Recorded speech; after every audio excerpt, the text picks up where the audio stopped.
আল্লাহ তুমি বলেছো ইমানের পিছনে যারা মেহনত করবে, ইমান আনার পাশাপাশি যারা ভালো কাজ করবে, আল্লাহ তুমি পবিত্র জীবন দিবা। আল্লাহ গো, আমি যদি তোমাকে খুশি করে থাকি, এই মুহূর্তে তুমি আমার ছেলেটার নিয়ে গেলা, লা তুসবিতুল আদা। আল্লাহ তোমার কাছে ক্ষমা চাইতেছি, তুমি আর আমার দুশ্মনরে হাসায়ও না, তোমার দুশ্মনরেও হাসায়ও না। আমার ছেলেরে নিয়ে গেলা, ওই দিক দিয়া কাফের মুশরিকরা বলতেছে উম্মে সাদ বাপ দাদার ধর্ম ছাড়ার কারণে ছেলেটা মরে গেছে, নাউজুবিল্লাহ। এইভাবে আল্লাহ তোমারে গালি দিতেছে। আল্লাহ গো, লা তুসমিতুল আদা। আল্লাহ আমার দুশ্মনরে হাসায়ও না, তোমার দুশ্মনরেও হাসায়ও না। আল্লাহ এই মুহূর্তে তোমার কাছে বলতেছি, আমি মায়ার নবীর দরবারেও যাই না, ডাইরেক্ট সরাসরি তোমার কাছে বলতেছি। আল্লাহ তুমি যদি আমারে ভালোবেসে থাকো, আমি যদি তোমার হয়ে থাকি, আমি উম্মে সাদ কান্না করতেছি। আল্লাহ এই মুহূর্তে আমার ছেলেটারে তারা কাফনের কাপড় পরায়া তারা মুড়ায় ফেলছে। আল্লাহ গো, আমার ছেলেটার জীবনটা আবার ভিক্ষা দাও, আমার ছেলেটা যেন জীবন পাইয়া মায়ার নবীজির সামনে সালাম দিতে পারে। এইভাবে যখন কান্না করতে শুরু করলো, হযরত আনাস বলেন, দুনিয়ার মানুষ, খোদার কসম করে বলি, আমি নিজের চোখে দেখাইলাম, আমি নিজের চোখে দেখলাম উম্মে সাদ যখন কান্না করে নামাজের মুসল্লা থেকে যখন উঠতে দেরি হইল, আমি তাকায় দেখি উম্মে সাদের ছেলেটা আল্লাহ জীবন দিল, দুইটা হাত কাফনের কাপড় থেকে বাহির কইরা মায়া নবীজিকে সালাম দিতে শুরু করলো। हम तू मायल बिही करम है, कोई सायल है नहीं, राह दिखलाए मैं किसी मंजिल है नहीं, राह दिखलाए मैं किसी मंजिल है नहीं। কবি আল্লাহর কথাটা ডাক দিয়ে বলেন, মানুষেরই আল্লাহ বলতেছেন হাম তু মাইল বিহি করম হ্যাঁ। আল্লাহ বলেন, বান্দারে আমি তো ওই বান্দার দিকে ইচ্ছা থাকি, আমি ওই বান্দার দিকেই তো মায়াল হয়ে থাকি। কোন বান্দার দিকে? যে বান্দা আমি আল্লাহর কাছে চাইবো, আমি আল্লাহর কাছে কান্না করব। হাম তু মাইল বিহি করম হ্যাঁ, কুই সায়েল নেহি। আমি তো কোনো বান্দা বান্দিরে আমি আল্লাহর কাছে চাইতে পাই না, আমি আল্লাহর কাছে কান্না করতে পাই না। যদি পাইতাম, রাহ দেখলায় মাইকে সিরা মঞ্জিল হ্যাঁ নেহি, যদি আমি আল্লাহ পাইতাম, ওই বান্দার দুনিয়ার সকল হাজত পুরা করতাম, আখিরাতে জান্নাতে তাদের পৌঁছায়া দিতাম। হযরত উম্মে সাদ রাদিয়াল্লাহু তাআলা আনহা কি পরিমাণ আল্লাহরে খুশি করছেন। আল্লাহ উম্মে সাদের উপরে সন্তুষ্ট হয়ে গেছে, নিজের মৃত ছেলেটারে দোয়ার মাধ্যমে জীবিত বানায়া নবীজির সামনে বসায় দিয়েছে। সুবহানাল্লাহ। আল্লাহ বলেন, ইল্লাল্লাযীনা আমানু, যারা ঈমান আনয়ন করছে, ঈমান আনার পাশাপাশি যারা সৎ কাজ করছে, ফালানুহাইয়ান্নাহু হায়াতান তাইয়্যিবা, আমি আল্লাহ দুনিয়াতে পবিত্র জীবন দান করব। আল্লাহ বলেন, মানুষরে পবিত্র জীবন যদি তোমরা পাও, দুনিয়াও সুন্দর হবে, আখিরাতেও আমি আল্লাহ সুন্দর বানায়া দেব। কেমন সুন্দর বানাইবো আখিরাতে? আল্লাহ তাআলা আরেক আয়াতের মধ্যে বলতেছে, وبشر الذين آمنوا وعملوا الصالحات أن لهم جنات تجري من تحتها الأنهار كلما رزقوا منها من ثمرة رزقا قالوا هذا الذي رزقنا من قبل وأتوا به متشابها ولهم فيها أزواج। আল্লাহ ফেরেশতারে ডাক দিয়ে বলেন, ও ফেরেশতা, এই মুহূর্তে যেই দুইজন লোককে আমার সামনে উপস্থিত করাইলা, আবার আমার সামনে দুইজনকে উপস্থিত করাও, আমি আল্লাহ তাদের জবান থেকে কিছু কথা শুনতে চাই। এমন সময় আল্লাহ অর্ডার করার সাথে সাথে ওই দুইজন লোক আবার আল্লাহর সামনে উপস্থিত করানো হলো। দুইজন লোকের মাধ্যমে একজনকে ডাক দিয়া বলে, ও আমার বান্দা শুনো, তোমাকে আমি অর্ডার করলাম, তোমরা উভয়জনকে অর্ডার করলাম ওই জাহান্নামে আবার দূর দিয়ে যাওয়ার জন্যে। একজন সোজা দৌড় দিলা, আরেকজন গাড় ঘুরায় ঘুরায় আমার দিকে তাকাইলা। তোমাদের মনের খবর কি, রহস্যটা কি আমি জানতে চাই। আচ্ছা বলেন তো দেখি, বান্দার মনের খবর আল্লাহ জানেন কি জানে না? জানে। এরপরেও আল্লাহ বান্দার জবান থেকে শুনতে চায়, কারণ আল্লাহ যখন তার বান্দার জবান থেকে আল্লাহর প্রশংসা বরত্বের আলোচনা শুনে আল্লাহর কাছে বড় ভালো লাগে। আল্লাহ বলেন, ও বান্দারা শুনো, দুইজন দৌড় মারলা, একজন দৌড় দিলা পিছনের দিকে তাকাইলা না, আর একজন দৌড় দিলা একটু যায় আবার আমার দিকে তাকাইলা, কারণটা কি? তুমি বলো, তুমি কেন এমনটা করলা? একজন বলে, রব্বুল আলামিন আল্লাহ, দুনিয়াতে আপনার যতটুকু হায়াত আপনি আমারে দিলেন, যতটুকু সময় পাইলাম, ওই সময়টার ভিতরে কোনোদিন ইবাদত বন্দি করি নাই আল্লাহ গো, কোনোদিন তোমার কোনো হুকুম পালন করি নাই, শুধুমাত্র নফসের খায়সাত পূরণ করেছি, তোমার বিধানকে পালন করার সময় আমি মনে করি নাই আল্লাহ, দুনিয়াতে কোনোদিন তোমার হুকুম পালন করি নাই। এই জন্যে আপনি আমারে অর্ডার করছেন সোজা জাহান্নামে যাওয়ার জন্যে। আমি সোজা দৌড় মারলাম, আমি মনে মনে ভাবলাম আল্লাহর একটা বিধান এই মুহূর্তে পালন করার সুযোগ হয়েছে, আল্লাহর হুকুম পালন করার সুযোগ হয়েছে। আল্লাহ, আমি এই জন্য সোজা দৌড় দিলাম, পিছনের দিকে তাকাইলাম না আল্লাহ গো, আমি জাহান্নামে দৌড় দিলাম। আর মনে মনে চিন্তা করলাম, আমার এই কাজের ওসিলায় যদি আল্লাহ আমারে ক্ষমা করে দেয়, কারণ দুনিয়াতে আলেম ওলামাদের জবান থেকে শুনেছি আপনার একটা নাম হলো গাফুরুর রহিম, আপনি নাকি বান্দারে ক্ষমা করতে জানেন। এই জন্যে আল্লাহ, ওই কঠিন সময়টাতে আমি দৌড় দিয়া জাহান্নামে পড়ে গেলাম।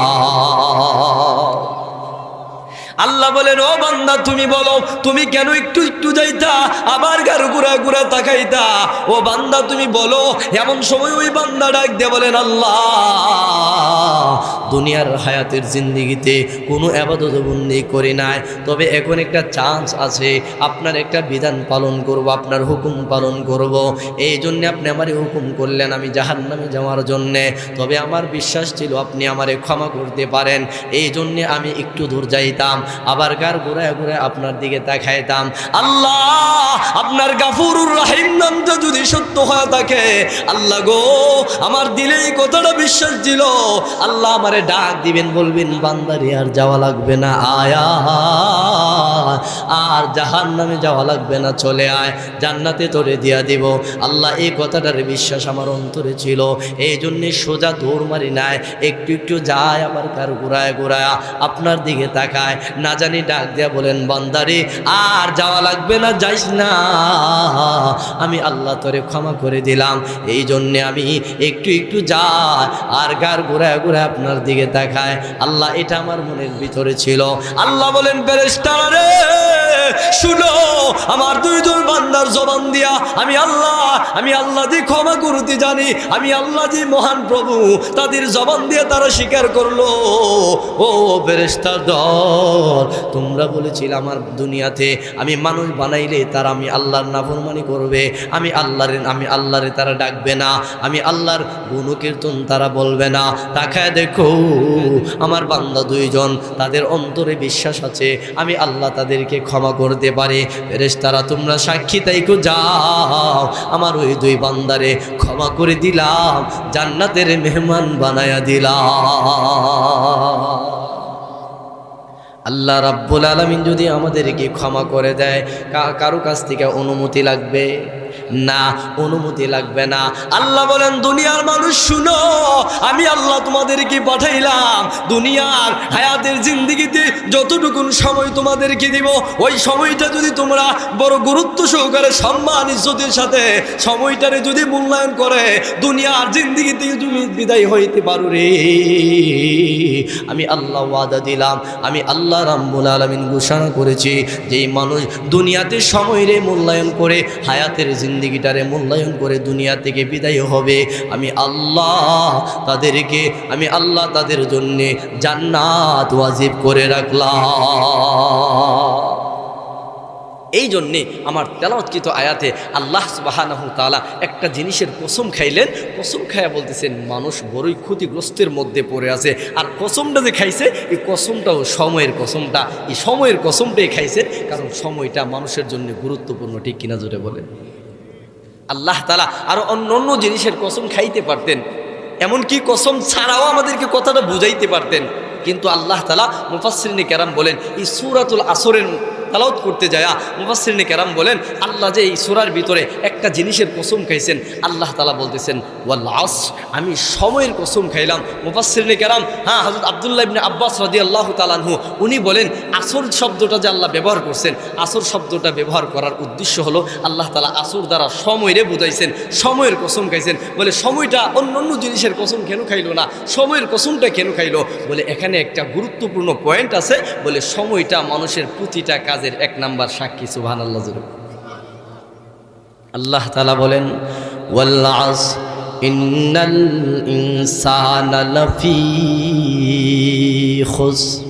আল্লাহ রাব্বুল আলামিন বলেন পৃথিবীর মানুষেরা শুনো, আমি আল্লাহ সময়ের কসম খাইলাম, যারা সময়রে মূল্যায়ন করবা ওই সময়টার কসম খাই আমি আল্লাহ বলতেছি ইন্নাল ইনসানা লাফি খুসর।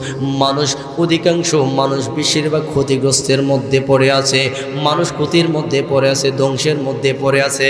আল্লাহ রাব্বুল আলামিন এই সূরার মাধ্যমে আমাদেরকে একটা ভয়ঙ্কর একটা মেসেজ দিছেন, মানুষ বড় ক্ষতির মধ্যে আছে, মানুষ বড় ধ্বংসের মধ্যে আছে, ভয় পাওয়ার কোনো কারণ নাই। আল্লাহ বলেন তবে 4 গুণে গুণান্বিত মানুষ ছাড়া, 4 গুণে গুণান্বিত মানুষ ছাড়া বাকি সবাই ক্ষতিগ্রস্তের মধ্যে, বাকি সবাই ধ্বংসের মধ্যে আছে। 4 গুণওয়ালা মানুষ কারা? আল্লাহ বলেন ও দুনিয়ার মানুষেরা শুনো, 4 গুণে গুণান্বিত যদি তোমরা হইতে পারো, আমি আল্লাহ বললাম তোমরা ক্ষতিগ্রস্তের মধ্যে পড়ো নাই। আচ্ছা বলেন তো দেখি, 4 গুণে গুণান্বিত মানুষ ছাড়া বাকি যারা আছে তারা ক্ষতিগ্রস্ত মানে কি তারা জান্নাতি না জাহান্নামী? জাহান্নামী। যারা ক্ষতিগ্রস্তের মধ্যে আছে তারা জাহান্নামে যাবে। আল্লাহ বলেন মানুষের যদি ওই সময়ের গুরুত্ব দিতে পারো, আমি আল্লাহ ওয়াদা দিলাম ওই 4 গুণে গুণান্বিত করে তোমাদেরকে কবরস্থ বানাইব। আব্দুল্লাহ ইবনে আব্বাস বলেন সময়ের কসম খাইলো এই জন্যে, মানুষ যখন কোনো কাজ করে মানুষের সবার আগে প্রতিটা কাজের সাক্ষী হিসাবে মানুষের সময়টা দাঁড় হয়ে যায়। সময়ের সাথে মানুষ যেই কাজ করবে এটা সাক্ষীটা প্রথম কোনটা হয়? সময় হয়। আর আল্লাহ বলেন এই সময়টার মূল্যায়ন যারা করবে তারা ক্ষতিগ্রস্তের মধ্যে পড়বে না, তারা 4 গুণে গুণান্বিত হয়ে কবরে যাবে। হযরত আব্দুল্লাহ ইবনে আব্বাস বলেন এই জন্যে আল্লাহ তাআলা ওয়াল আসর শব্দ দ্বারা সময়কে বুঝাইছেন, আর সময়ে কসম খায়া বলতেছেন মানুষ বড় ক্ষতিগ্রস্তের মধ্যে আছে। এখন মানুষ ক্ষতিগ্রস্তের মধ্যে আছে, এই সময়ের কসম খাইলেন। আল্লাহ যদি বলতেন কসম খাইতাম না, এমনিতে আমি বলতেছি মানুষ ক্ষতিগ্রস্তের মধ্যে আছে, আল্লাহর কথা কি মিথ্যা না সত্য? আব্দুল্লাহ ইবনে আব্বাস বলেন কসম কেন খাইলেন? তাফসীরে নুরুল কোরআনের ভিতরে আসছে কসম এই জন্যই খাইছেন, আল্লাহ কই আমি বান্দার মিজাজ তবিয়তের ব্যাপারে আমি আল্লাহ জানি, পৃথিবীর কোনো সৃষ্টিজীব না জানুক মানুষের তবিয়ত সম্পর্কে আমি আল্লাহ ভালো করে জানি, কারণ মানুষ কসম ছাড়া কোনো কথা বিশ্বাস করতে চায় না। দেখবেন তো সাধারণত কেউ যদি আপনার গিয়ে বলে ভাই তুমি কি এমনটা করছো? না ভাই আমি করি নাই। না আমার বিশ্বাস হইতেছে তুমি কাজটা করছো। আরে না ভাই আমি করি নাই। বলে না ভাই তুমি করছো? বলে না ভাই আমি করি নাই, আল্লাহর কসম আমি করি নাই। তাহলে বোঝা আসে জানা সে আল্লাহর কসম খাইছে, তার মানে কাজটা সে করে নাই। তাহলে কসম খাইলে আমরা সাধারণত কোনো কথা আমরা কি করি? বুঝি, বিশ্বাস করি। আল্লাহ কই বান্দাদের তবিয়ত সম্পর্কে আমার ধারণা আছে, এই জন্যে আমি আল্লাহ কসম খাইলাম। কসম না খাইলেও আমি আল্লাহ বুঝাইতে পারতাম, এরপরও কসম খাইছি এই জন্যে বান্দার মিজাজ তবিয়ত সম্পর্কে তাদের মেজাজের সাথে আমি আল্লাহ বুঝে শুনে কসম খাইছি। বলছি মানুষ সত্যি তোমরা ক্ষতিগ্রস্তের মধ্যে আছো, তবে ইল্লা হরফে ইস্তিসনা ব্যবহার করে বলতেছেন তবে 4 গুণে গুণান্বিত মানুষ ছাড়া বাকি সবাই ক্ষতিগ্রস্তের মধ্যে আছে। এবার আসুন 4 গুণে গুণান্বিত কারা? কারা ব্যতীত অন্যরা ক্ষতিগ্রস্তের মধ্যে আছে? 4 গুণে গুণান্বিত কারা এটা আমাদের জানার দরকার আছে না নাই? আছে। আল্লাহ তাআলা বলেন ইন্নাল্লাযীনা আমানু ওয়া আমিলুস সালিহাত। আল্লাহ রাব্বুল আলামিন বলেন ও দুনিয়ার মানুষেরা শুনো, আমি আল্লাহ যে 4 গুণে গুণান্বিত মানুষ ব্যতীত সবাইরে ক্ষতিগ্রস্তের কথা বললাম, সবাই ধ্বংসের পথে আছি বললাম। জানো এক নাম্বার গুণওয়ালা হলো ইল্লাল্লাযীনা আমানু, যারা ঈমান আনয়ন করছে, ঈমান আনছে, তারা ব্যতীত অন্য সবাই ক্ষতিগ্রস্ত। 4 গুণে গুণান্বিত 1 নাম্বার গুণটা আল্লাহ কি বলছেন? ইল্লাল্লাযীনা আমানু, যারা ঈমান আনছে, ঈমান। ও ভাই, আমরা মায়ের গর্ভ থেকে বাহির হয়ে ঈমানদার দাবি করে, আমাদের বাবা মুসলমান, আমাদের মাও মুসলমান, এই ক্ষেত্রে আমরা মুসলমান দাবি করে আমরা ঈমান নতুন করে ঈমান আনতে হয় না। কারণ আমাদের মা বাবা যাদের কাছ থেকে ঈমান পাইছে, তারা যাদের কাছ থেকে ঈমান পাইছে, তারাও সহজভাবে পাইছে। কিন্তু নবীর পরে নবীর জিন্দেগিতে সাহাবায়ে মাইনরা যে কষ্ট করে ঈমান আনয়ন করছে, যে পরিমাণ ঈমানের উপরে কষ্ট করে মুজাহাদা করে, ঈমানের পিছনে মেহনত করে ঈমান আনয়ন করছে, সাহাবীদের মতো মেহনত কষ্ট আমরা সাধারণ মানুষ করি না। আমরা সাধারণভাবে ঈমান পাইছি, এই জন্য ঈমানের গুরুত্ব আমাদের কাছে নাই। বরং মায়ার নবী বলেন, আল্লাহর কাছে একজন ঈমানদারের এত দাম জানো, দুনিয়ার সব কিছু যদি এক পাল্লায় রেখে দাও, আরেক পাল্লায় যদি একজন ঈমানদারের রেখে দাও, ঈমানদারের পাল্লাটাই আল্লাহ বাড়ি করে দিবে। সব একদিকে যাবে, আরেকদিকে যদি একটা কালেমাওয়ালা মুসলমানকে দাঁড় করায় দাও, কালেমাওয়ালা মুসলমানের পাল্লাটাই বাড়ি হয়ে যাবে। সুবহানাল্লাহ জোরে কোন। মুহতারাম হাজিরিন, খেয়াল করে দেখেন, আমরার কাছে ঈমানদারের কোনো দাম নাই। আল্লাহ কয় ইল্লাল্লাযীনা আমানু, 1 নাম্বার গুণে গুণান্বিত হতে হবে ওই সমস্ত মানুষগুলা ব্যতীত। 1 নাম্বার যারা কি করছে? ঈমান আনছে। ঈমান আনার ক্ষেত্রে কষ্ট মুজাহাদা সাহাবীরা কি পরিমাণ করছে? আমরার চেয়ে বেশি না কম? বেশি। আমরার তো কোনো কষ্ট নাই বললে চলে, আমরা সহজভাবে ঈমান পাইছি। আপনাদের এই এলাকাতে কোনো মানুষকে কি ঈমান আনার জন্যে ফাঁসির কাস্টে ঝুলাইছে? কোনো মানুষকে কি গরম তেলের মধ্যে ছেড়ে দিছে? ছেড়ে দেয় নাই। বরং সাহাবীদের দিকে খেয়াল করে দেখেন, আল্লাহ যে বলছেন 1 নাম্বার গুণ ঈমান যারা আনছে, আল্লাহ যে বলছেন ঈমানওয়ালাদের দাম আমি আল্লাহর কাছে বেশি দামি। খেয়াল করে দেখেন সাহাবা আজমাইনদের দিকে খেয়াল করেন, তারা যখন প্রাথমিকভাবে নবীজির উপরে ঈমান আনছে, নবীজির উপরে ঈমান আনার পরে তাদের উপরে কি পরিমাণ কষ্টের স্টিম রুলার চালাইছেন, কি পরিমাণ কষ্ট তাদেরকে দিয়েছেন। খেয়াল করে দেখেন, এমনও হয়েছে হযরত আবু বকর সিদ্দিক রাদিয়াল্লাহু তাআলা যখন নবীজির উপরে ঈমান আনছে, ঈমান আনার পরে প্রকাশ্যে যখন দাওয়াত দিতে শুরু করছে, এমন সময় কাফেররা আবু বকরের এমনভাবে আঘাত করতে করতে জমিনে বেহুশ করে জমিনে ফেলে দিছে। আবু বকর বেহুশ হয়ে পড়ে আছে। আবু বকর রাদিয়াল্লাহু তাআলা মা ডাক দিয়ে বলে, ছেলে রে ছেলে শুনো, তুমি যেই কালিমার জন্যে যে ঈমানের জন্যে আজকে এমনভাবে আঘাতপ্রাপ্ত হইলা, তুমি তো সরাসরি ঈমানের দাওয়াত না দিয়া তুমি তো গোপনে দিতে পারতে, তুমি কেন প্রকাশ্যে ঈমানের দাওয়াত দিতে গেলা? এমন সময় আবু বকর বলেন, মা গো, ঈমানদারদের দাম আমার আল্লাহর কাছে এত দাম জানুনি। ঈমান আনার কারণে আমার শরীর থেকে যেই পরিমাণ রক্ত ঝরছে, আমার আল্লাহ সেই পরিমাণ রক্তের বিনিময়ে এই বিশ্ব জগতে কালিমার পতাকা উড্ডীন করে দিবে।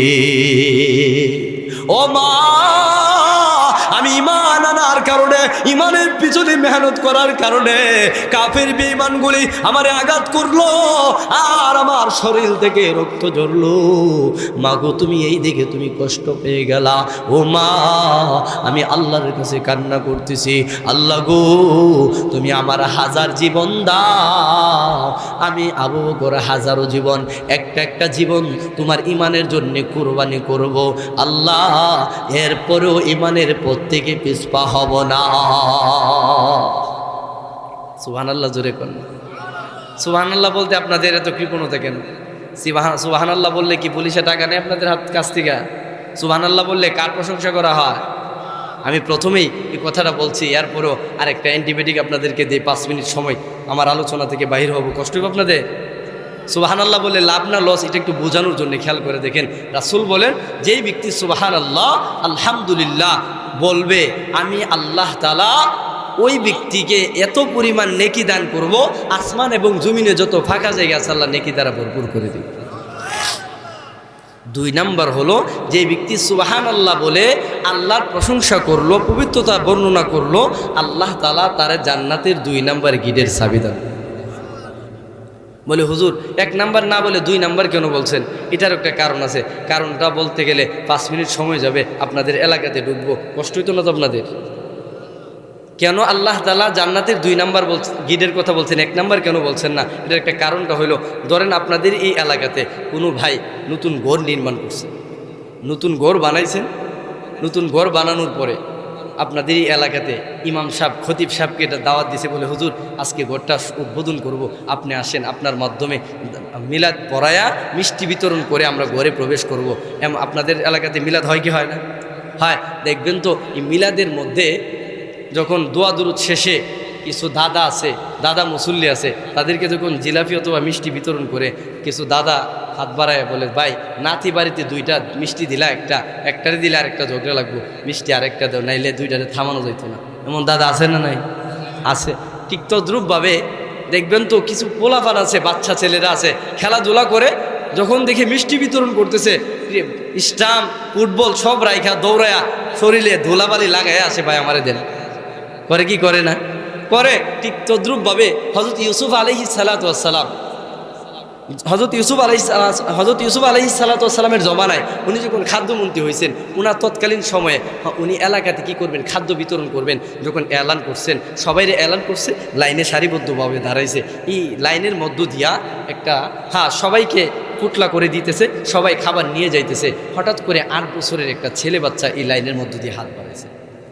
ওই যে মিলাদ শরীফ হইলে ছেলেরা তাদের হাতে যখন মিষ্টি দেয়, কিছু পোলাপান আছে দেখবেন তো, একটা নেয়, একটা খায়া দূরে হাতটা মুছা অথবা ধোয়া দ্বিতীয়বার আবার এসে হাত পাতে। এমন পোলাপান আছে না নাই? আছে। ঠিক তদ্রূপভাবে ইউসুফ পয়গম্বর যখন খাদ্য বিতরণ করতেছে, বিতরণের সময় দেখা যাইতেছে মানুষকে একবার করে দিতেছে, মানুষগুলি নিয়ে যাইতেছে। হঠাৎ করে দেখবে একটা ছেলে হাত বাড়াইছে, ছেলেটারে ইউসুফ পয়গম্বর তার হাতে দিছে। হাতে দেওয়ার পরে ছেলেটা দূরে পুটলাটা রাইখা দ্বিতীয়বার আবার এসে হাত পাচ্ছে। ইউসুফ পয়গম্বর বলে, এই বাচ্চা, সবাইরে দিলাম একটা করে, তুমি দ্বিতীয়বার আসলা কেন? তখন বলে, বাচ্চা মানুষ তো বুঝে না, আরেকটা দিয়া দাও। এই ছেলেটারে দ্বিতীয়বারও দিয়া দিলেন। ছেলেটা কি করলেন? দ্বিতীয়বার রাইখা তৃতীয়বার আবার এসে হাত পাচ্ছে। ইউসুফ পয়গম্বর ধমক দিয়া বলতেছেন, এই ছেলে, সবাইরে দিলাম একটা করে, তোমারে দিলাম 2টা, তৃতীয়বার তুমি আবার এসে হাত পাতলা, কারণটা কি? বাচ্চাটা বলে, ছেলেটা বলে, ইউসুফ পয়গম্বর, আপনি আমার ধমক মারলেন, আপনি যদি আমার চিনতেন, আপনার খাদ্য গুডাউনের সমস্ত চাবিকাঠি আমি সেই ছেলের হাতে উঠাই দিতেন। সুবহানাল্লাহ, জোরে কন্যা। ইউসুফ পয়গম্বর বলে, কি ব্যাপার, হের তো সাহস কম না রে, হেরে চিনলে নাকি খাদ্য গুডাউনের চাবিকাঠি তারে দিয়া দিতা? ওরে আগে চিন্নালো, খাদ্য বিতরণ বন্ধ কর, তোমার পরিচয় দাও। ছেলেটা বলে, ইউসুফ পয়গম্বর, আপনি আমার পরিচয় নেবেন, তাহলে আপনারে দিয়েই শুরু করি। আপনি আপনার বাবার কাছে সবচেয়ে মহব্বতের ছিলেন, আপনারা সবাই ঘটনা জানেন, এরপরে বোঝানোর জন্য বলতেছি। ইউসুফ পয়গম্বরে বলতেছে, আপনি আপনার বাবার কাছে অন্য 10 ভাইয়ের চাইতে বড় মহব্বতের ছিলেন। অন্য 10 ভাইয়ের যেই পরিমাণ ভালোবাসছে আপনার আব্বা, এর চেয়ে ডাবল ভালোবাসছে আপনারে। বলে, হ্যাঁ তোমার কথা সত্য, কারণ আপনি সুন্দর ছিলেন, আপনার বাবা আপনারে আগে থেকেই ভালোবাসতো। বলে, হ্যাঁ অন্য ভাইয়ের তুলনায় আমার একটু বেশি ভালোবাসতো। বলে, হ্যাঁ শুনেন, আপনারে এই ভালোবাসাটা আপনার অন্য 10 ভাইটা সহ্য করতে পারছে না, আপনারে কিভাবে ধ্বংস করবে, হত্যা করবে, তারা গ্রহণ করছে, আপনারে লুকায় নিয়ে কুয়ার মধ্যে নিক্ষেপ করছে। বলে, হ্যাঁ তোমার কথা সত্য। ওই ইউসুফ পয়গম্বর, শুনেন, হ্যাঁ এখানেই শেষ না, আপনারা যখন কুয়াতে নিক্ষেপ করছে, একদল বাণিজ্যিক কাফেলা তারা পানি নিতে আইসা দেখে আপনি এত সুন্দর একটা বাচ্চা কুয়ার মধ্যে পড়ে আছেন, তারা আপনারে উঠাইলো। উঠায় তারা বলতেছে, একজন বলে নিয়ে যাব, আরেকজন বলে হত্যা করে ফেলবো, আরেকজন বলে না, মিশরের বাজারে বিক্রি করলে মোটা অঙ্কের একটা টাকা পাওয়া যাবে। ওই ইউসুফ পয়গম্বর তখন তারা একত্রিত হয়ে আপনারে মিশরের বাজারে নিচে বিক্রি করার জন্যে। বলে, হ্যাঁ তোমার কথা সত্য। ওই ইউসুফ পয়গম্বর আপনারে যার কাছে বিক্রি করছে, তৎকালীন প্রেসিডেন্ট আজিজ মিশর তখন আপনারে কিনে নিছে, কিনে নিয়ে সে তার বিবি জুলাইকার হাতে উঠায় দিছে। বলে, হ্যাঁ তোমার কথা সত্য। ওই ইউসুফ পয়গম্বর জুলাইকা আপনারে ছোটো থেকে লালন পালন করতে করতে আপনি যখন প্রাপ্তবয়স্ক উপনীত হয়েছেন, জুলাইকা আপনার সৌন্দর্যের উপরে দাবিত হয়া তার কামরার ভিতরে ঢুকায় নিয়ে আপনার সাথে খারাপ কাজ করার জন্য ইচ্ছা করছিল, তার 7টা গিটের মধ্যে তালা লাগাই দিছিল। বলে, হ্যাঁ তোমার কথা সত্য। ওই ইউসুফ পয়গম্বর ওই সময় আপনি যখন আল্লাহর উপরে ভরসা করে সুদা দৌড় মারলেন, ওই দৌড় দেওয়ার সাথে সাথে 7টা গিটের তালা পট করে খুলে গেছে। সুবহানাল্লাহ। ইউসুফ পয়গম্বর আপনি যখন দৌড় দিয়া সপ্তম গিরি গিয়া যখন দাঁড়াইলেন, এমন সময় পার্লামেন্ট থেকে জুলাইকার স্বামী আজিজে মিশর গাড়ি থেকে নামছে, নাইমা দেখে আপনাদের দৌড়াদৌড়ির অবস্থা। হ্যাঁ, জুলাইকা স্বামীর সামনে যখন পড়ছে, যখন ওই জুলাইকা কি করছে, তার স্বামীরে দেখা আপনার বিরুদ্ধে উল্টা নালিশ করতে শুরু করছে, বলে হ্যাঁ তোমার কথা সত্য। তখন আপনারা দোষী সাব্যস্ত করার জন্য জুলাইকা যখন আপনার বিরুদ্ধে নালিশ করতে শুরু করছে, আপনাদের কথার আওয়াজ শুই না পাশের বাড়ি থেকে একটা মহিলা 3 মাসের বাচ্চা কোলে নিয়ে আপনার সামনে উপস্থিত হয়েছিল, বলে হ্যাঁ তোমার কথা সত্য। বলে ওই কুদরতিভাবে আল্লাহ তাআলা ওই 3 মাসের বাচ্চার জবানটা খুলে দিয়েছিল, বলে হ্যাঁ তোমার কথা সত্য। ওই ইউসুফ পয়গম্বর ওই বাচ্চাটা একটা কথা বলছিল, ও আজিজে মিশর দেখেন ইউসুফ দোষী না আপনার বিবি দোষী, আপনি প্রমাণ পাবেন, দেখেন ইউসুফের পোশাকটা পিছন দিক দিয়ে ছিঁড়া না সামনের দিক দিয়ে ছিঁড়া। বলে হ্যাঁ এমন একটা কথা বাচ্চাটার জবান দিয়ে আসছিল। বলে শুনেন ওই সময় কঠিন সময়টাতে 3 মাসের বাচ্চাটা আপনার পবিত্রতার সার্টিফিকেট দিছিল, পবিত্রতা বর্ণনা করছিল, বলে হ্যাঁ তোমার কথা সত্য। বলে ওই আজিজে মিশর ও ইউসুফ পয়গম্বর শুনেন ওই 3 মাসের বাচ্চাটা আজকে 8 বছরে পরিণত হয়ে আপনার সামনে দাঁড়িয়ে আছে। হযরত ইউসুফ আলাইহিস সালাতু ওয়াস সালাম সাথে সাথে ছেলেটারে টান দিয়া বুকের সাথে জড়ায় চুম্বন খায় আর বলে ছেলে রে আয় আয়, আর দূরে থাকবি না। কঠিন সময়টাতে আমার পবিত্রতা বর্ণনা করেছো, কঠিন সময়টাতে আমার সাপোর্ট করেছো। ও ছেলে রে, এই মুহূর্তে আমি আমার খাদ্য গোডাউনের চাবি তোমার হাতে দিলাম। তোমার যত খাবারের মনে চায়, তোমার যতটুকুন খাবারের মনে চায় ততটুকুন খাবার নিয়ে তুমি বাড়িতে যাও। আল্লাহ বলেন ইউসুফ পয়গম্বর শুনো, আমি আল্লাহ রাব্বুল আলামিন তোমার এই দৃশ্যটা দেখলাম। সাধারণত ছেলেটা তোমার পবিত্রতা পূর্ণ করার কারণে ছেলেটারে তুমি খাদ্য গোডাউনের চাবিকাঠি তার হাতে দিয়া দিলা। ও ইউসুফ পয়গম্বর, আমি আল্লাহ সারা জাহান বানাইলাম, তোমাদের সবাইরে বানাইলাম। আমার কোনো বান্দা যখন সুবহানাল্লাহ বলে, আমি আল্লাহর পবিত্রতা বর্ণনা করে আলহামদুলিল্লাহ বলে প্রশংসা করে, আমি আল্লাহ রাব্বুল আলামিন আমার জান্নাতের 2 নম্বরে গিরের চাবিটা আমি তার মালিক বানায়া দিব। ও ইউসুফ, তোমার পবিত্রতা বর্ণনা করার কারণে তুমি তারে কি করলা, খাদ্য গোডাউনের চাবি দিয়ে দিলা। আর আমি আল্লাহও ঘোষণা দিলাম, যে ব্যক্তি সুবহানাল্লাহ আলহামদুলিল্লাহ বলবে, আমি আল্লাহও তার জান্নাতের 2 নম্বর গিরের চাবি দেব। কারণ কি, আল্লাহর প্রশংসা করলে আল্লাহ খুশি হয়। কারণ মানুষের প্রশংসা করলে মানুষ যদি খুশি হয়, আল্লাহর প্রশংসা করলে আল্লাহ তো এর চেয়ে বেশি খুশি হবেন, এতে কোনো সন্দেহ নাই। মনে আছে তো আপনাদের, আল্লাহ বলছিলেন ওয়াল্লাহ, আমি আল্লাহ সময়ের কসম খাইলাম, ইন্নাল ইনসানা লাফি খুস, ও দুনিয়ার মানুষেরা তোমরা ক্ষতিগ্রস্তের মধ্যে আছো, মানুষ বড়ই ধ্বংসের মধ্যে আছে। তবে 4 গুণে গুণান্বিত মানুষ ছাড়া, ইন্নাল্লাযীনা আমানু, যারা ঈমান আনয়ন করছে, ও ভাই যারা ঈমান আনছে, ঈমানের উপরে মেহনত করছে। সাহাবা আজমাইনদের কথা যদি খেয়াল করে দেখেন, হযরতে আবু বকর রে ঈমানের জন্য আঘাত করছেন, হযরতে হাবিব রাদিয়াল্লাহু তাআলা আনহুকে ঈমানের জন্য শহীদ করেছেন। এমনকি সাহাবিয়া মহিলাদের ক্ষেত্রে যদি খেয়াল করেন, হযরতে সুমাইয়া রাদিয়াল্লাহু তাআলা আনহাকে শহীদ করেছেন। কিসের জন্য শহীদ করেছেন? ঈমানের জন্য শহীদ করেছেন। ঈমান এনেছেন এই জন্যে হযরতে সুমাইয়া রাদিয়াল্লাহু তাআলা আনহাকে আবু জাহেল 2 হাত গাছের সাথে বেঁধে সুমাইয়া রাদিয়াল্লাহু তাআলা আনহাকে ডাক দিয়া বলে, সুমাইয়া রে, শুনেছি তুমি আমাদের বাপ দাদার ধর্ম ছাইরা তুমি মুহাম্মদের উপরে ঈমান আনয়ন করেছো। এই মুহূর্তে তুমি ঈমান ছেড়ে দাও, না হয় তোমাকে বেইজ্জতি করা হবে। হযরত সুমাইয়া রাদিয়াল্লাহু তাআলা আনহা নিজের জীবনের চিন্তা করে নাই, শুধু চিন্তা করেছেন মায়া নবীর উপরে ঈমান আনয়ন করেছি, ঈমান থেকে যেন পিছপা না হয়। সুমাইয়াকে গাছের সাথে বেঁধে আবু জাহেল সুমাইয়ার কাপড়গুলি নিজের সন্তানকে বেঁধে রেখা সুমাইয়ারে ডাক দেয়া বলেন, সুমাইয়া রে, যদি ঈমান না ছাড়ো, ঈমানের পর থেকে যদি তুমি সরে না যাও, তোমার এই সাবালক ছেলেটার সামনে আমি তোমার কাপড়টা খুলে তোমার লজ্জাস্থানে আমি আঘাত করব। সুমাইয়া রাদিয়াল্লাহু তাআলা আনহা ছেলে হযরতে আম্মার রাদিয়াল্লাহু তাআলা আনহু মায়ের নিজের চোখের সামনে নিজে হযরত আম্মারকে 2টা হাত বাঁধার পরে নিজের চোখের সামনে হযরতে সুমাইয়ারে যখন বাইদা কাপড়গুলা খুলতে শুরু করছে, সুমাইয়া রাদিয়াল্লাহু তাআলা আনহা বলে, মালিক আল্লাহ, তোমার উপরে ঈমান আনার কারণে আল্লাহ গো নিজের ছেলেটার সামনে আমার কাপড়টা খুলে ফেললো, আমারে উলঙ্গ বানায়া দিল। আল্লাহ তুমি হেফাজত করনেওয়ালা, তুমি আমারে হেফাজত করো, তুমি আমাকে ইস্তেকামতের সাথে ঈমানের উপরে চলার তৌফিক দাও। আল্লাহ নিজের সন্তানের সামনে আমারে বেইজ্জতি করতে শুরু করেছে। হযরতে আম্মার কান্না করে আর বলে, মা গো কি দেখতেছি আমি সহ্য করতে পারতেছি না।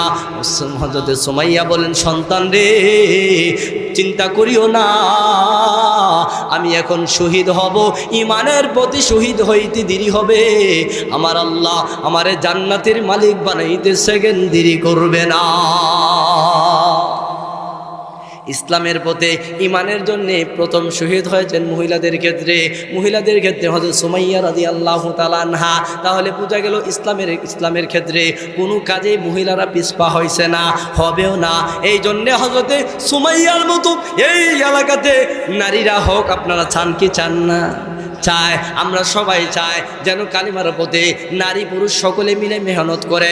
এমনইভাবে খেয়াল করে দেখেন, হযরতে হাবিব রাদিয়াল্লাহু তাআলা আনহুকে যখন মায়ার নবী পাঠাইছেন, হাবিব রে যাও ঈমানের দাওয়াত নিয়ে যাও, মুসাইলামাতুল কাজ্জাবের কাছে যাইবা, সে আমাকে নবী বলে মানতেছে না, আল্লাহ আমারে নবী বানাইছেন, শেষ নবী বানায়া নবুয়তের দরওয়াজায় তালা লাগায়া দিছেন, সে আবার নিজের নবী দাবি করতেছে। যাও যাও মুসাইলামাতুল কাজ্জাব ঈমানের পথে দাওয়াত দাও, সে যেন কালেমা পড়ে আমার উপরে মুসলমান হয়ে যায়, সেজন্য আমারে শেষ নবী মানে। হাবিবকে কয়েকজন সাহাবী দিয়া সৈন্যবাহিনী দিয়া পাঠাইছেন, যাও তুমি মুসাইলামাতুল কাজ্জাবের কাছে গিয়ে আমার চিঠিটা দিবা, আমার সালাম দিবা, গিয়ে বলবা সে যেন মিথ্যা নবুয়তের দাবিদার থেকে পিছপা হয়া আমি নবীর উপরে যেন ঈমান আনয়ন করে। মায়ার নবী বলেন, হাবিব তুমি যাইয়া ঘোষণা দিবা, যদি মুসাইলামাতুল কাজ্জাব যদি আমার কথা না মানে, আমার উপরে যদি ঈমান আনয়ন না করে, তাইলে আমি তার সাথে যুদ্ধ ঘোষণা করব।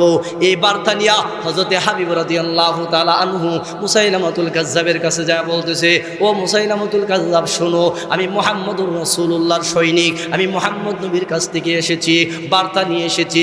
এই মুহূর্তে তুমি নিজের নবী দাবি করতেছো। মায়ার নবী বলেছেন, তুমি নবী হতে পারো না, আল্লাহ রাব্বুল আলামিন মুহাম্মদুর রাসূলুল্লাহ সাল্লাল্লাহু আলাইহি ওয়াসাল্লামকে শেষ নবী বানায়া দুনিয়াতে প্রেরণ করেছেন। অতএব এই নবীর পরে যে নবী দাবি করবে সে বন্ড, এতে কোনো সন্দেহ নাই। অতএব তুমি মায়ার নবীর প্রস্তাব গ্রহণ করে নাও। মুসাইলামাতুল কাজ্জাব বলে, হাবিব রে শুনো, মুহাম্মদের বার্তা তোমার পকেটে রাখো, আমার পক্ষ থেকে তুমি গ্রহণ করো। যদি এই মুহূর্তে আমার এই শেষ নবী না মানো, তাহলে তোমার জীবন যাবে, তোমার সাথীদেরও জীবন যাবে। ভাই যে কথাটা বুঝাইতে চাইতেছিলাম, আল্লাহ বলেন 4 গুণে গুণান্বিত মানুষ ছাড়া ইন্নাল ইনসান আল্লাহ ফি খুস, বাকি সবাই ক্ষতিগ্রস্তের মধ্যে আছে। 1 নাম্বার গুণে গুণান্বিত কারা? যারা আমানো, যারা ঈমান আনছে। ও ভাই ঈমান কিভাবে আনছে খেয়াল করে দেখেন। হযরতে হাবিব রাদিয়াল্লাহু তাআলা আনহুকে মুসাইলামাতুল কাজ্জাব বলে, এই মুহূর্তে আমারে তুমি নবী মানবা কিনা? হাবিব বলে, না মানতে পারি না। এমন সময় সাথে সাথে হাবিব রাদিয়াল্লাহু তাআলা আনহুকে সহ তার সাথী সঙ্গীদেরকে সহ জেলখানায় আবদ্ধ করে সৈন্যদেরকে অর্ডার করলেন, একজন একজন করে আমার সামনে নিয়ে আসবা। মুহাম্মদের সৈনিকেরা যদি আমার নবী না মানে, আমার উপরে যদি ঈমান না আনে, তাহলে আমি তাদেরকে গরম তেলের মধ্যে ছেড়ে দিব। আস্তে আস্তে করে একজন একজন করে জিজ্ঞাসা করে তারা বলেন, না আমরা ঈমান আনয়ন করেছি আল্লাহর উপরে, আমরা ঈমান আনয়ন করেছি মুহাম্মদুর রাসূলুল্লাহর উপরে। সাথে শরীর থেকে গোশতগুলি আলাদা হয়ে যায়, একে একে সকল সাহাবী শহীদ হয়ে গেল। এমন সবাই মুসাইলামাতুল কাজ্জাব হাবিবকে ডাক দিয়ে বলে, হাবিব রে তোমার সাথে যত সাহাবী আসছে সবাই এক এক করে সবার জান নিয়ে নিলাম। এই মুহূর্তে তুমি এখনো জীবিত আছো, এখন বলো তো দেখি এখনো সময় আছে, আমারে নবী মানো কি না বলো। আমারে নবী মানলে তোমারে বেকসুর খালাস করে দেব, না হয় কিন্তু তোমাকে ফাঁসির কাস্টে জ্বলাবো, তোমার মাথা তোমার গার থেকে মাথাটা আলাদা করে ফেলবো। হাবিব মুস্কি হাসি দিয়া বলে, না রে না, জীবন যাইতে পারে, জীবন যাবে, একটা মাথা কেন? আল্লাহ যদি আমার 1000 মাথা দিত, আমার মায়া নবীর কালিমার জন্যে আমি 1000 মাথা একটা একটা করে ঈমানের জন্য দিতাম। এরপরেও তোমাকে নবী বলে আমি দুনিয়াতে বেঁচে থাকতে চাই না। আল্লাহু আকবার বলুন। কেমন ইমান আনছে, কেমন ইমানের উপরে মুজাহাদা করছে। খেয়াল করে দেখেন, আমরার মতো কুচু পাতার মতো ইমান আনে নাই। তাদের দেখছে সামনে নিশ্চিত মৃত্যু, এরপরও ইমানের পথ থেকে পিছপা হয় না। হাবিব যখন এই কথা বলছে, হযরতে হাবিবের দুইটা হাত সাথে সাথে কাইটা দিছে, দুইটা হাত জমিনে পড়ে তরতর করে কাঁপতে শুরু করেছে। হাবিবের চোখ দিয়া পানি পড়ে। হযরতে হাবিব রাদিয়াল্লাহু তাআলা আনহু যখন কান্না করে মুসাইলামা বলে, না হাবিব ভয় পেয়ে গেল নাকি? এখনো সময় আছে, তোমার জান ভিক্ষা দেব, এখনো সময় আছে, তুমি আমার উপরে ঈমান আনো, আমার শেষ নবী মানো। হাবিব বলেন, না না, যে হাত আল্লাহ আমার দিয়েছেন ওই হাত আল্লাহ নিয়ে গেছেন, এতে আমার কোনো কষ্ট নাই। এই জন্য তুমি ভেবো না তোমারে শেষ নবী মানবো, কখনো হতে পারে না। সাথে সাথে দুইটা পা কাইটা দিছে। হাবিবের বডিটা জমিনে পড়ে এমনভাবে নড়াচড়া করতে শুরু করেছে, গড়াগড়ি করতে শুরু করেছে, রক্তে জমিন লাল হয়ে গেছে। ভাইরে, হযরতে হাবিব রাদিয়াল্লাহু তাআলা আনহু এরপর চোখ দিয়ে ইশারা করে আল্লাহরে ডাক দিয়ে বলে, মালিক আল্লাহ, নিজের জন্য হাত পা হারাই নাই, তোমার কালেমার জন্য হারাইছি। আল্লাহ গো, যেদিন ঈমান আনয়ন করেছি ওই দিন এই কথা চিন্তা করে ঈমান এনেছি। আল্লাহ শহীদি তামান্না নিয়ে ঈমান গ্রহণ করেছি। আল্লাহ তুমি হাজারো জীবন দাও, আমি হাজারটা জীবন এই মুসাইলামার সামনে কালিমার জন্যে কুরবানি দিতে চাই। কেমন ইমানদার ছিল! এই কথা বলার সাথে সাথে হযরত হাবিবের জিহ্বাটা টান দিয়ে কাইটা দিছে, অঙ্গ প্রত্যঙ্গ হারায় ফেললো, হাত হারায় ফেলছে, পা হারায় ফেলছে, জিহ্বাটাকে কাইটা দিছে। এখন আর কথা বলতে পারে না, শুধু চোখের ইশারা দিয়ে আল্লাহর যেন বলতেছে, আল্লাহ ধৈর্য শক্তি দাও, ধৈর্য শক্তি দাও, ইমানের পথে যেন জীবন দিতে পারি, ইমানের পথে যেন অটল থাকতে পারে। আল্লাহ তুমি যদি ইমানের প্রতি না রাখো আমি থাকতে পারবো না। আমার সাথীদেরকে গরম রক্তের মধ্যে ছেড়ে দিয়েছে। আল্লাহ এই মুহূর্তে আমার জিহ্বা নিয়ে গেছে, আমার হাত পা নিয়ে গেছে। আল্লাহ এই মুহূর্তে আমার জীবনটা তোমার কাছে দিলাম। আল্লাহ এই মুহূর্তে মনে হয় শহীদ হয়ে যাব, এরপরও ইমানের প্রত্যেকে পিছপা আমারে করিও না। সাথে সাথে কিতাব প্রমাণ করে জানেন, হযরতে হাবিবের বডিটারে এমনভাবে টুকরো টুকরো করছে, কষাই যখন গরুর গোশত কাইটা যেমন ছোট ছোট টুকরো করে, এমন ছোট ছোট টুকরো কইরা হযরতের হাবিবের পুরাটা শরীরে জমিনে ছিটায়া দিছে। ও ভাই, আল্লাহ বলেন ইন্নাল্লাযীনা আমানু, 4 গুণে গুণান্বিত, 1 নাম্বার যারা ঈমান আনছে তারা ব্যতীত বাকি সবাই ক্ষতিগ্রস্তের মধ্যে আছে, বাকি সবাই ক্ষতিগ্রস্তের মধ্যে আছে। আল্লাহ বলেন, মানুষরে ঈমানের প্রতি যদি তাকো, ঈমান নিয়ে যদি তুমি চিন্তা করো, ঈমানের প্রতি যদি তুমি চলার চেষ্টা করো, অনেক বাধা বিপত্তি আসবে, অনেক কষ্ট মুজাহাদা করতে হবে। তুমি যদি সব কষ্টকে অপেক্ষা করে আমার ঈমানের প্রতি যদি তোমার জীবনকে পরিচালিত করতে পারো, আমি আল্লাহ ঘোষণা দিলাম, আমি আল্লাহ আমার হাবিবকে জানা দিলাম, নবী গো ওয়াবাশশিরিল্লাযীনা আমানু, আপনি সুসংবাদ দেন, আমি আল্লাহ রাব্বুল আলামিন আন্না লাহুম জান্নাতিন তাজরি মিন তাহতিহাল আনহার। নবী আমার, যারা ঈমান আনয়ন করবে আপনি তাদেরকে সুসংবাদ দেন। নবী গো আমি আল্লাহ সুসংবাদ জানা দিলাম, যারা ঈমান আনলো আন্না লাহুম, তাদের জন্য আমি আল্লাহ রেখে দিলাম জান্নাতিন তাজরি, যেই জান্নাতের নিচ দিয়া অসংখ্য নহর প্রবাহমান, নহর বিশিষ্ট জান্নাত আমার ওই ঈমানদার বান্দা বান্দির জন্যই রেখে দিলাম। আল্লাহু আকবার বলেন। আল্লাহ কয়, ও নবী, আমি আল্লাহ তাআলা কসম খেয়ে বলতেছি, ওয়াল আসর, সময়ের কসম খাইলাম, ইন্নাল ইনসানা লাফি খুসর, মানুষ বড়ই ক্ষতিগ্রস্তের মধ্যে আছে, মানুষ ধ্বংসের মধ্যে আছে। মুহতারাম হাজিরিন, সময়ের মূল্যায়ন করলে কেমন লাভ হবে? দুনিয়াতে যারা বরফের ব্যবসা করে, বরফ ব্যবসায়িক আপনাদের এই কেরানীগঞ্জে বরফের ফ্যাক্টরি আছে না নাই? দেখবেন তো তারা বরফ বানানোর পরে দেখবেন তো বরফটা যত তাড়াতাড়ি সম্ভব তারা সেল করতে চায়, কারণ বরফটা রাখলে তার ব্যবসাতে লাভ হবে না লস হবে? কারণ যত তাড়াতাড়ি পারে বরফটারে সে সেল করে দিবে, না হয় ব্যবসাতে লাল বাতি ধরা যাবে। ঠিক তদ্রূপভাবে এমনইভাবে বরফ যেমন সময় গড়ালে, সময় দেরি হলে, বরফ যেমন গলে গেলে ব্যবসার লাল বাতি ধরা যাবে। আল্লাহ বলেন, ও মানুষ শোনো, তোমাদেরকে যে হায়াত দিলাম ওই হায়াতের জিন্দিগি যখন আস্তে আস্তে শেষ হয়ে যাবে, যদি তোমরা সময়ের মূল্যায়ন না করো, বরফ বিক্রেতা যদি সময়ের মূল্যায়ন না করে, তাড়াতাড়ি বিক্রি না করে, বরফের ব্যবসায়ীর মধ্যে যেমন লস আসবে, ঠিক তদ্রূপভাবে তোমরাও যদি সময়ের মূল্যায়ন না করো, হায়াতের জিন্দিগিটারে যদি মূল্যায়ন না করো, তোমাদেরও এমন লস হবে। কারণ বরফ বিক্রেতা যদি সময় মতো বিক্রি না করে লস হবে, তার ব্যবসায় লালবাতি ধরে যাবে। আত্মীয় স্বজন, তার ঘরের সাংসারিক জীবনে যারা আছে, সংসারে যারা আছে, কেউ তারে ভালোবাসবে না। টাকা ইনকাম না করলে কেউ তারে ভালোবাসবে না। ঠিক তদ্রূপভাবে তুমি যদি সময়ের মূল্যায়ন না করিয়া খালি হাতে যদি তুমি কবরে যাও, সময়ের মূল্যায়ন না করলে তোমার দুনিয়াও অন্ধকার হবে, আখেরাত অন্ধকার হবে। আর যখন অন্ধকার করে যখন কবরে ঢুকবা, কবরে ফেরেশতারাও তোমারে ভালোবাসবে না। ঠিক কিনা জোরে বলেন? আল্লাহ বলেন, এই জন্যেই আমি আল্লাহ সময়ের কসম খাইলাম, খায়া বলতেছি, মানুষ ক্ষতিগ্রস্তের মধ্যে আসো, যদি তোমরা এই সময়টারে মূল্যায়ন করো, আমি আল্লাহ ঘোষণা দিলাম। নবী আপনি বলে দেন, ওয়াবাশশিরিল্লাযীনা আমানু, আপনি ওই সমস্ত লোকদেরকে ঘোষণা করেন যারা 4 গুণে গুণান্বিত, 1 নাম্বার গুণ আনছে, যারা ঈমান আনছে, আপনি তাদেরকে বলে দেন, আমি আল্লাহ তাদের জন্য রেখে দিলাম নহর বিশিষ্ট জান্নাত। সুবহানাল্লাহ, জোরে বলেন। আল্লাহ রাব্বুল আলামিন বলেন, নবী আমার, যারা ঈমান আনছে তাদের জন্য আন্না লাহুম জান্নাত, আমি আল্লাহ রেখে দিলাম জান্নাত।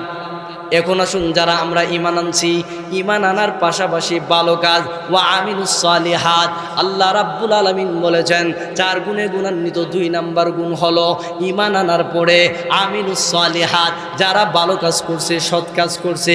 এখন আমরা মুসলমান দাবি করে, দেখা যায় মুসলমানের কাজ কোনো আমাদের মধ্যে নাই। ঠিক কিনা জোরে কোন? আমরা যেই সমস্ত কাজ করি, কোনো ইমানদার কালেমাওয়ালা মুসলমান এমন জঘন্যতম কাজ করতে পারে না। কারণ আল্লাহ বলেন, ঈমান আনার পাশাপাশি ভালো কাজ করা লাগবে। ভালো কাজ না করলে ঈমান আনবা, এরপরে কিন্তু আমার কাছে মাইর খাইতে হইব। কারণ যারা সরিষার দানা পরিমাণ ঈমান আনছে, তারা কোনো না কোনো একদিন তারা জান্নাতে যাবে। যারা শুধু ঈমান আনছে, ভালো কাজ করে নাই, কিন্তু মাইর দিয়া এরপরে কোনো একদিন জান্নাতে তাদেরকে দিব। আল্লাহ বলেন, যদি ঈমান আনার পাশাপাশি ভালো কাজ করো, আমি আল্লাহ তোমাদেরকে মারব না, আমি আল্লাহ তোমাদেরকে কোনো কষ্ট দিব না।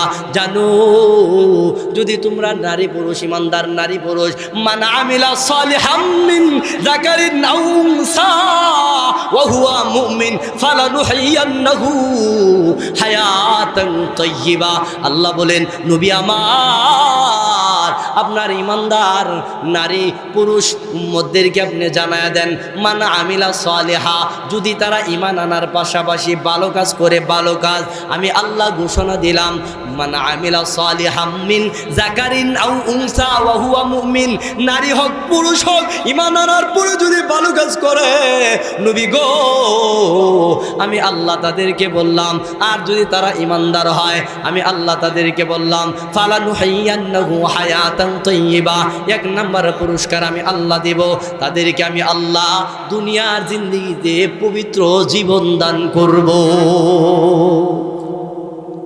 ঈমান আনার পাশাপাশি যদি ভালো কাজ করে, আমিলুস সালিহা, সৎ কাজ যদি করে, সৎ কাজ, তাইলে আল্লাহ বলছেন, ফালানুহিয়ান্নাহু হায়াতান তাইয়্যিবা, আমি আল্লাহ তাদেরকে পবিত্র জীবন দেব, পবিত্র জীবন। ও ভাই, পবিত্র জীবন যখন আমাদেরকে দান করবেন, আমাদের আর কোনো সমস্যা নাই। কারণ দুনিয়া সুন্দর হয়ে যাবে, আখিরাতও সুন্দর হয়ে যাবে। ওই পবিত্র জীবনের দরকার আমাদের আছে না নাই? কাজ করে না, ছেড়ে করে। আল্লাহ বলেন, ঈমান আনার পাশাপাশি যদি ভালো কাজ করো, পবিত্র জীবন দিব। পবিত্র জীবন দিলে জানো, আমি আল্লাহ আমার বান্দার হয়ে যাব, বান্দা আমার হয়ে যাবে। আমি যখন আমার বান্দা বান্দির জন্য হয়ে যাব, আমার বান্দা বান্দি যেই কোনো দোয়া করবে, যেই কোনো হাজতের কথা স্মরণ করে আমি আল্লাহর কাছে বলবে, আমি আল্লাহ আমার বান্দার সকল নেক মাকাসেদগুলি পূরণ করতে বেশি দেরি করব না। তারা যখন ঈমান আনার পাশাপাশি আমিলুস সালিহাত, সৎ কাজ করবে, আমি আল্লাহ তাআলা ফালানুহিয়ান্নাহু হায়াতান তাইয়্যিবা, আমি আল্লাহ তাদেরকে পবিত্র জীবন দেব দুনিয়াতে। আর পবিত্র জীবন দিলে কিস্তি লাগবে না, পবিত্র জীবন দিলে সুদের খাতায় নাম লেখানো লাগবে না, পবিত্র জীবন দিলে দুনিয়াবি পেরেশানি আসবে, কিন্তু আল্লাহর প্রত্যেকে আমাদেরকে পিছপা করবে না। দুনিয়াতে পবিত্র জীবন দিলে যখন নামাজ পড়ে আল্লাহর কাছে বলবো, আল্লাহ তাআলা ওই হাজত সাথে সাথে পূরণ করতে সেকেন্ড দেরি করবে না। সুবহানাল্লাহ। মুফাসসিরিনে কেরাম বলেন পবিত্র জীবনের একটা ব্যাখ্যা করেছেন, যে ব্যক্তি যাকে পবিত্র জীবন দিবে আল্লাহ তাআলা তার জবানটারে এত পবিত্র করবে, সে যদি এমনকি মৃত্যু নামক সেই জায়গা থেকে ওই মানুষটারে ফিরিয়ে দিতে দ্বিধাবোধ আল্লাহ করবে না। সুবহানাল্লাহ। হযরতে উম্মে সাদ রাদিয়াল্লাহু তাআলা আনহা একজন সাহাবিয়া মহিলা ছিলেন। হযরত উম্মে সাদ একজন সাহাবিয়া মহিলা ছিলেন, নবীজির হাতে কালেমা পড়ে মুসলমান হয়েছেন। খেয়াল করে দেখেন, আল্লাহ যে বলছেন পবিত্র জীবন দেব, দিলেই জবান দিয়ে যা বলবে আমি আল্লাহ কবুল করব। হযরত উম্মে সাদ রাদিয়াল্লাহু তাআলা আনহা আল্লাহর কিভাবে হয়েছে, আল্লাহ উম্মে সাদের কিভাবে হয়েছে খেয়াল করে দেখেন। উম্মে সাদ যখন ঈমান আনছে, নবীজির উপরে নবীজির হাতে বায়াত গ্রহণ করছে, নবীজি মক্কা থেকে মদিনা হিজরত করে চলে গেছেন। উম্মে সাদ কিছুদিন থাকার চেষ্টা করলেন। মক্কাতে দেখে কাফেররা তারে বেশি ভালো নজরে দেখে না, বিভিন্ন লাইনে তারা কষ্ট দিতে শুরু করছে।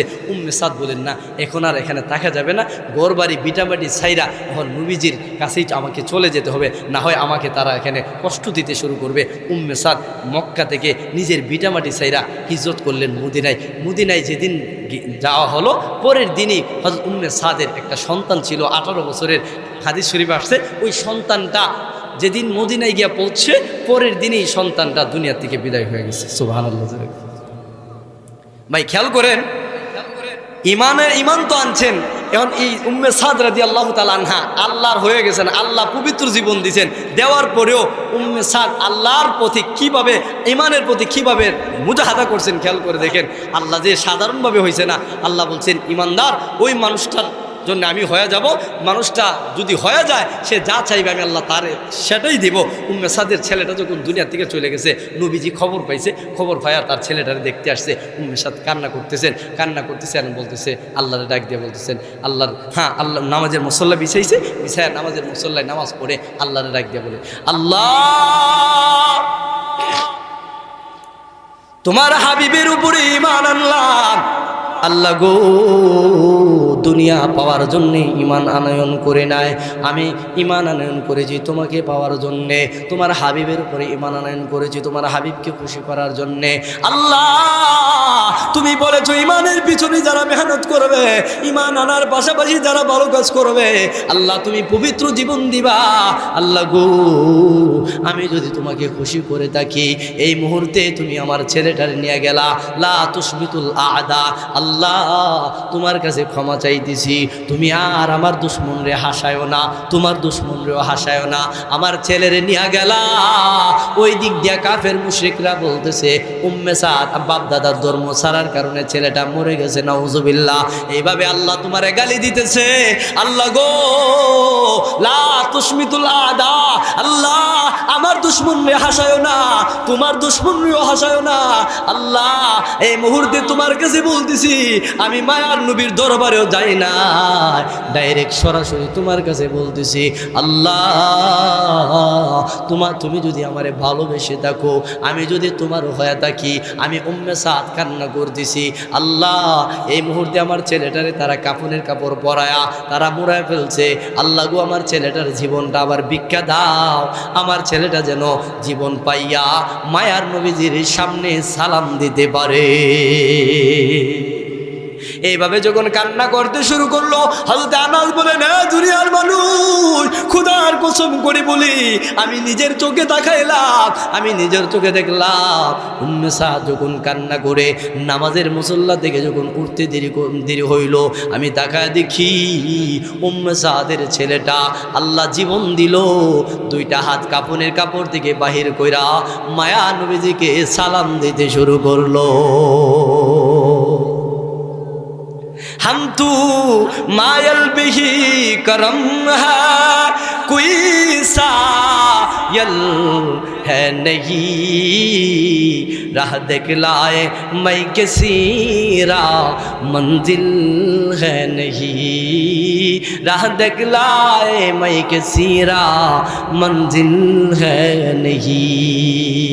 কবি আল্লাহর কথাটা ডাক দিয়ে বলেন, মানুষেরই আল্লাহ বলতেছেন হাম তু মাইল বিহি করম হ্যাঁ, আল্লাহ বলেন বান্দারে আমি তো ওই বান্দার দিকে ছায়া থাকি, আমি ওই বান্দার দিকেই তো মায়াল হয়ে থাকি।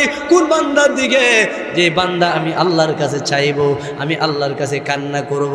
হাম তু মায়েল বিহি করম হ্যাঁ কুই সায়েল নেহি, আমি তো কোনো বান্দা বান্দিরে আমি আল্লাহর কাছে চাইতে পাই না, আমি আল্লাহর কাছে কান্না করতে পাই না।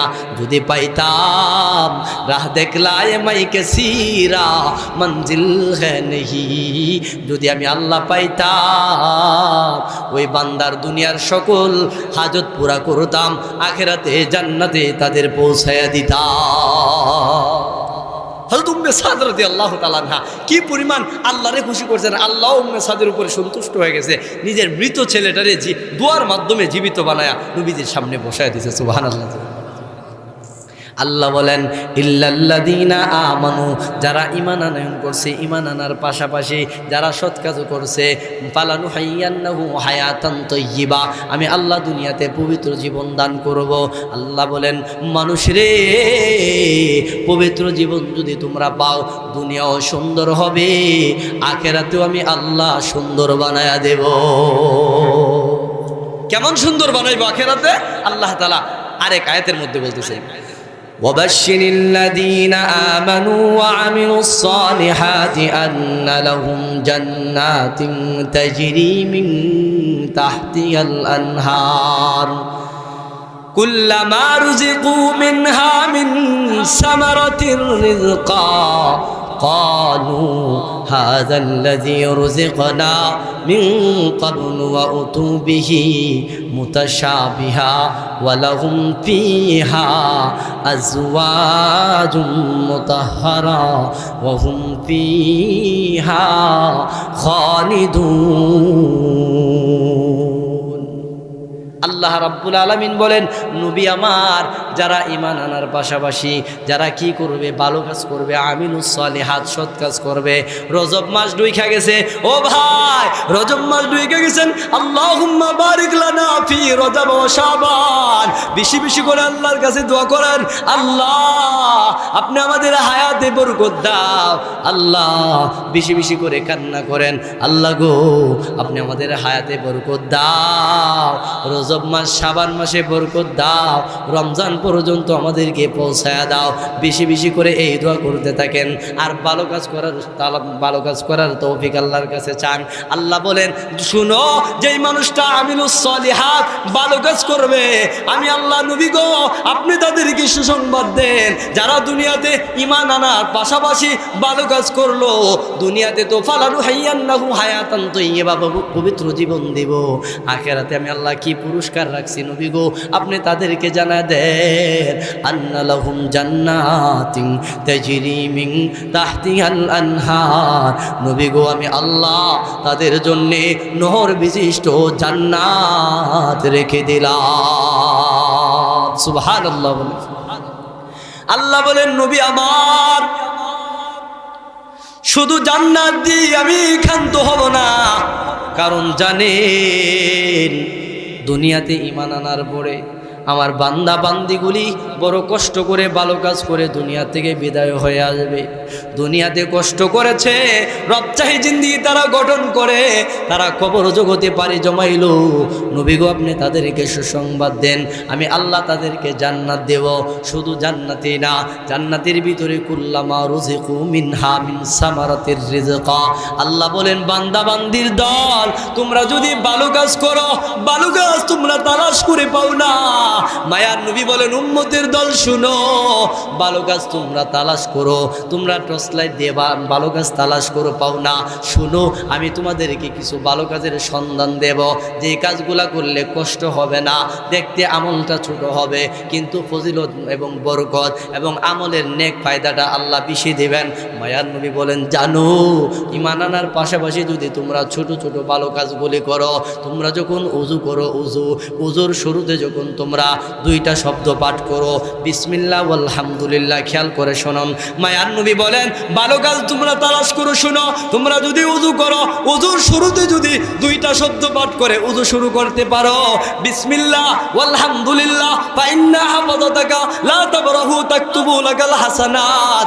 মায়ার নবী বলেন তোমরা যদি ঈমান আনার পাশাপাশি ভালো কাজ করো, আর ভালো কাজগুলো যদি কষ্ট ছাড়া করতে চাও, তাহলে শুনো, উযু শুরু করার আগে বিসমিল্লাহ আলহামদুলিল্লাহ আলহামদুলিল্লাহ দুইটা শব্দ পাঠ করে তোমরা যখন উযু শুরু করবা, উযু করার সাথে সাথে ফাইন্না হাফাজাতাকা, মায়ার নবী বলেন উম্মতের দল উযু যে করলা বিসমিল্লাহ আলহামদুলিল্লাহ দুইটা শব্দের মাধ্যমে, ফাইন্না হাফাজাতাকা তোমার যতক্ষণ উযু থাকবে মহান আল্লাহ রহমতের ফেরেশতা দ্বারা, রহমতের চাদর দ্বারা তোমাদেরকে বেষ্টন করে রাখবে। সুবহানাল্লাহ। একটু আস্তে কর।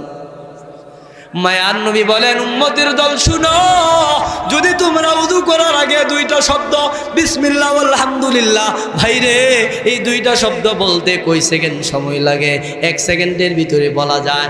মায়ার নবী বলেন তোমরা যদি দুইটা শব্দ পাঠ করে যখন তোমরা উযু করবা, ভালো কাজই তো করতা, তোমরা যখন দুইটা শব্দ পাঠ করে উযু শুরু করবা, যতক্ষণ উযু থাকবে ফাইন্না হাফাজাতাকা, রহমতের ফেরেশতা দ্বারা তোমাদেরকে হেফাজত করবে, হেফাজত করে রাখবেন। ফাইন্না হাফাজাতাকা লা তাবরাহু তাকতুবু লাকাল হাসানাত, মায়ার নবী বলেন এই উম্মতের দল তোমাদেরকে তো হেফাজত করবেনই, এরপরে জানো কি দিবেন? যতক্ষণ তোমাদের ওযু থাকবে মহান আল্লাহ ফাইন্না হাফাজাতাকা লা তাবরাহু তাকতুবু লাকাল হাসানাত, যতক্ষণ ওযু থাকবে ততক্ষণ রহমতের ফেরেশতারা তোমার আমলনামায় নেক লিখতে থাকবে। আমলটা দেখতে ছোট না বড়? দেখতে ছোট। যদি বিসমিল্লাহ আলহামদুলিল্লাহ বলে উযু শুরু করেন, আমরা সাধারণত নামাজে আসার জন্য উযু করি কি করি না? করে হুজুর শুরুতে আজকে আমলটা আজকে থেকে আমল করবেন।